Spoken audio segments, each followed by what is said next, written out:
Assalamualaikum warahmatullahi wabarakatuh. Perkenalkan, nama saya Saskia Zoki Ramdi dengan nomor NIM 23 48 40 138. Izin Bapak, di sini saya akan menjelaskan materi tentang anatomi fisiologi manusia, yaitu tentang sistem pernapasan. Baik, di sini ada pengertian sistem pernapasan. Sistem pernapasan atau pernapasan merupakan pertukaran oksigen O2 dan karbon dioksida CO2 antara sel-sel tubuh serta lingkungan. Baik, selanjutnya ada anatomi sistem pernapasan. Sistem pernapasan pada dasarnya dibentuk oleh jalan atau saluran nafas dan paru-paru beserta pembungkusnya, pleura dan rongga dada yang melindunginya. Urutan saluran pernapasan adalah sebagai berikut, yaitu rongga hidung, faring, laring, trakea, bronkus, paru-paru, dan bronkopiolus dan alveolus. Selanjutnya ada organ sistem pernapasan. Organ sistem pernapasan terbagi menjadi dua bagian, yaitu ada bagian atas dan bagian bawah. Untuk bagian atas ada hidung, faring, laring, dan trakea. Untuk bagian bawah ada paru-paru, bronkus, dan alveoli. Untuk bagian atas yaitu hidung terdiri dari eksternal dan internal. Eksternal menonjol dari wajah dan disangga oleh tulang hidung dan kartilago. Untuk internal, rongga berlorong yang dipisahkan menjadi rongga hidung kanan dan kiri, pembagi vertikal yang sempit yang disebut septum. Baik, di samping terdapat gambar-gambarnya. Yang kedua ada faring. Faring merupakan saluran yang memiliki panjang kurang lebih dari 13 cm yang menghubungkan nasal dan rongga mulut kepada larin pada dasar tengkorak. Terdiri dari nasofaring, orofaring, dan laringofaring. Baik, di samping terdapat gambarnya. Yang ketiga ada laring. Laring tersusun atas 9 kartilago, 6 kartilago kecil dan 3 kartilago besar. Laring menghubungkan laringofaring dengan trachea terletak pada garis tengah anterior dan leher pada vertebrata cervical 4-6. Gambarnya tertera di samping. Laring sering disebut sebagai kontak atau kotak suara dan terdiri atas epiglotis, glotis, kartilago tiroid, kartilago krokioid, kartilago adenoid, dan pita suara. Berikut gambarnya yang tertera di samping. Dan yang keempat ada trakea.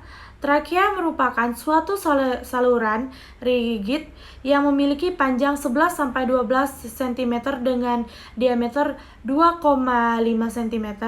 Terdapat pada bagian oesophagus yang terentang mulai dari kartilago krikoid termasuk ke dalam rongga torak.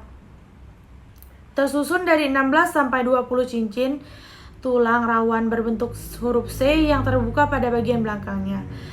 Tertera di gambar samping. Baik, yang selanjutnya organ sistem pernapasan bagian bawah, yaitu yang pertama bronkus. Tenggorokan atau trakea bercabang menjadi dua bagian, yaitu bronkus kanan dan bronkus kiri. Disebut bronkus lobaris kanan 3 lobus dan bronkus lobaris kiri 2 bronkus. Baik, yang kedua ada paru-paru.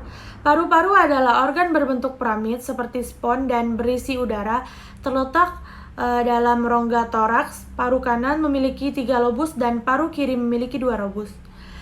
Paru-paru dibungkus oleh 2 selaput yang tipis disebut pleura, yaitu pleura visceral dan pleura parietal. Baik, yang ketiga ada alveoli. Pertukaran O2 dan CO2 terjadi di alveoli. Terdapat 300 juta yang jika bersatu membentuk satu lembar akan seluas 70 meter kubik.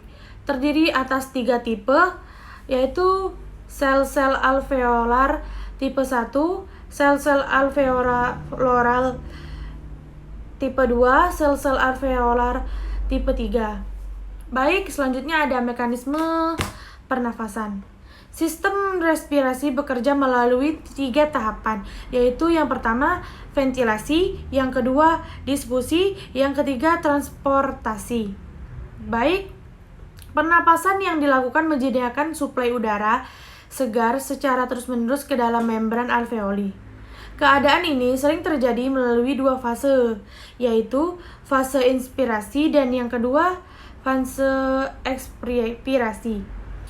Otot-otot yang membentuk dalam respirasi yaitu yang pertama inspirasi, yang utama ada diafragma dan intercostalis externa.